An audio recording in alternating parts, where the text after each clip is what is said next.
Hey, folks, I'm Jason Wright, host of the Jason Wright Show podcast, where I am constantly trying to improve always in all ways. And part of that endeavor is to come to you right here on the YouTubes, on my channel, and do the Vitruvian book review. Why Vitruvian? Because this was Leonardo da Vinci's attempt to draw a man in perfect proportion, which was the Vitruvian Man. And I, Jason Wright, the host of the Jason Wright Show, want to do my best to always be in perfect proportion. I know I'm never going to get there, but I want to always try to improve my health, nutrition, spirituality, emotion, you name it. It's all about improving always in all ways. And part of that is to become a more knowledgeable person and a better reader. And so, therefore, I created the Vitruvian book review. And now you are here, and I'm really grateful. Thank you so much. Would you please do me a favor? Subscribe to the channel.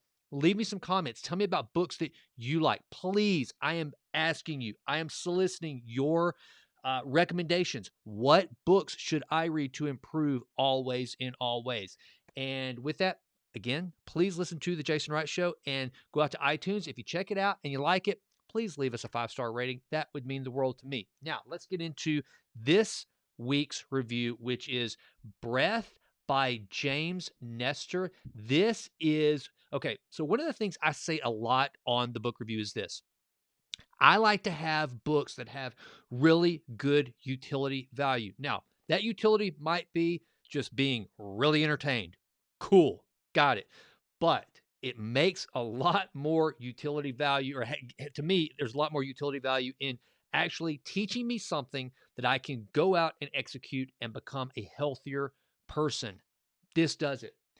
I can almost guarantee you, unless you are a really, really hardcore meditator or someone who has actually studied breath work to, an nth degree, maybe if you're a Navy SEAL and you've practiced box breathing, something like that, unless you're in that category, you are probably just like I was, just like I still am, breathing wrong.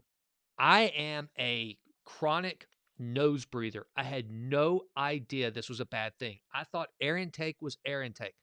Turns out that breathing through your nose has an incredibly profound impact on your overall health. Let's put a pin in that for a minute and talk about just that, your overall health.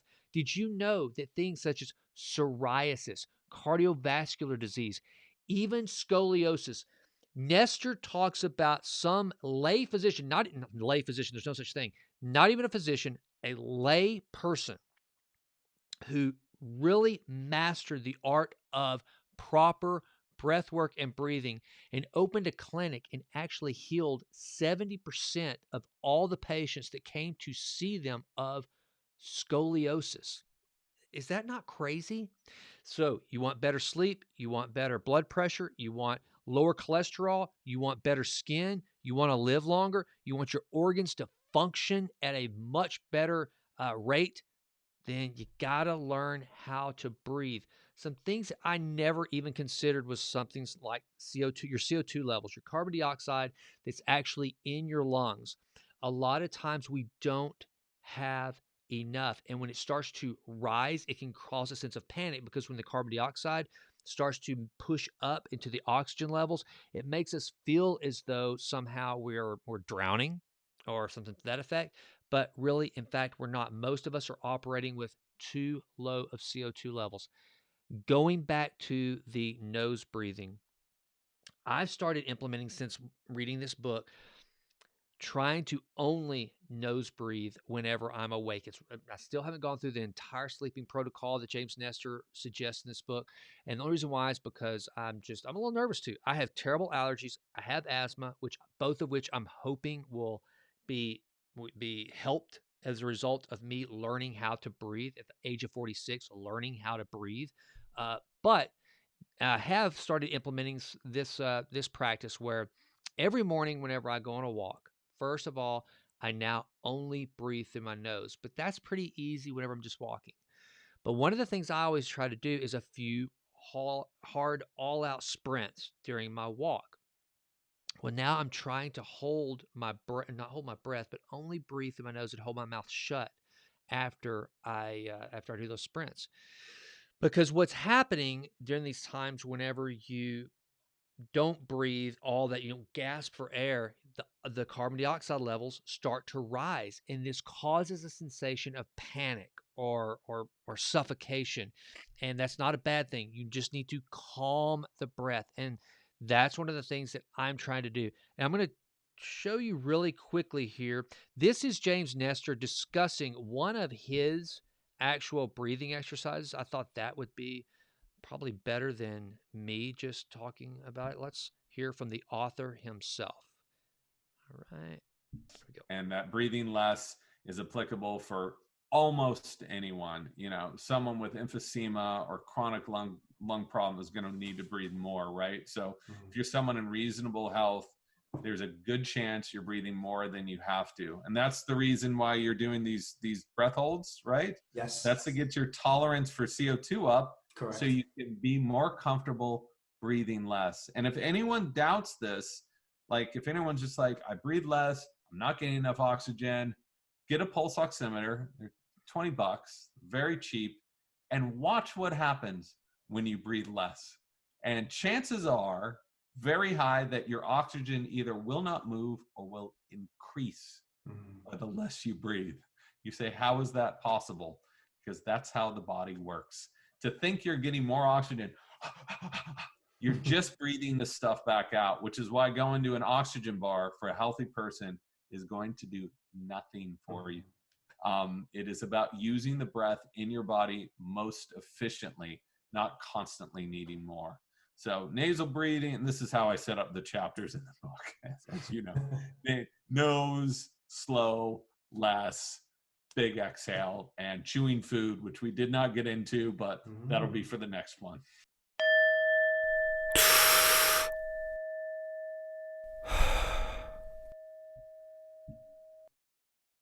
There you have it. And that's one of the things I've started trying to do is to breathe like nasal breathing, which is one of the things he does. He first goes into breathing less. We breathe too much, and you would think, sorry, folks.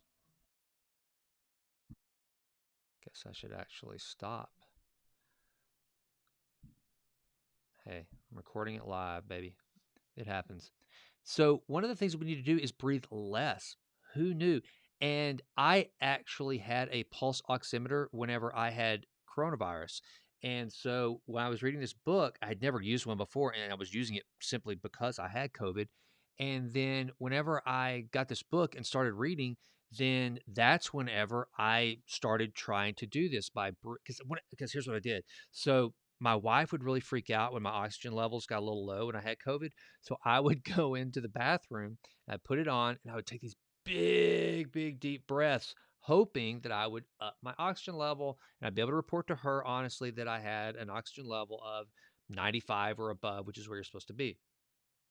A lot of times it would go down. I got down to like 83 one time, something like that. Not good.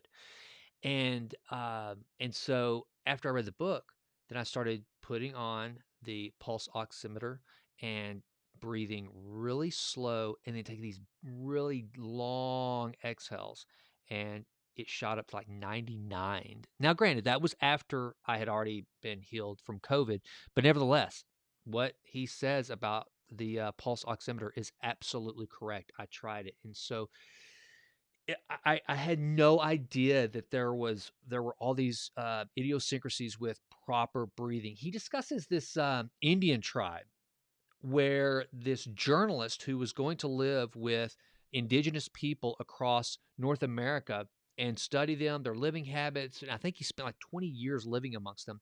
There was this one particular tribe that he came upon where most every one of the men were over 6 feet tall. They were just lean and ripped and strong, and their noses were a little broader than the other tribes he'd been around. Well, this particular tribe only breathed through their nose. They even had a saying in their language, that basically indicated no breathing through the mouth, that this was bad. It was not seen as healthy. And so, and then James Nestor does a great job. I mean, he was an investigative journalist. So, I mean, he investigated this to the nth degree. And if you go back and look at the skeletal remains of prehistoric humans, they had really good teeth, really strong bones, and a much wider nasal passage, wider mouths. So our food has gotten softer. Our mouths have gotten smaller.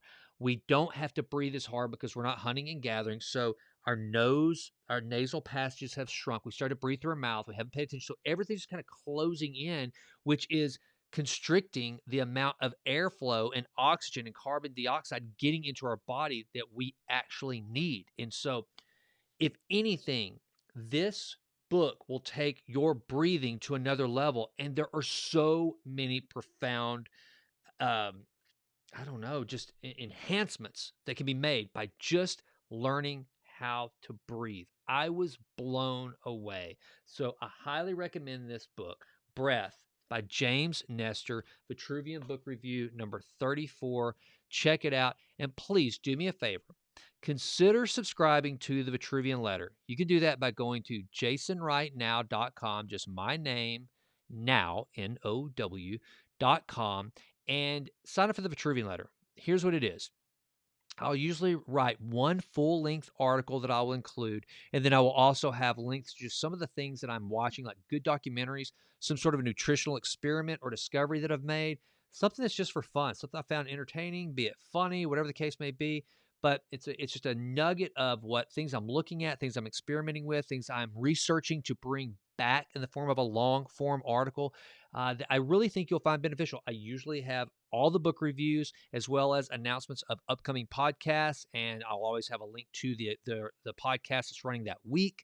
So it's just I think I try my best to bring you things that if I'm interested in it, I just don't think I'm all that unique. I think that there are other people out there that will be interested as well. So please check that out. And then I really, really, really, really beseech you, please listen to The Jason Wright Show. I'm proud of my podcast. I think you will enjoy it. I have great guests. The show is only as good as the guests that I have, and they are fantastic. And if you do listen to it and you like it, then please leave a 5-star rating. So, with that,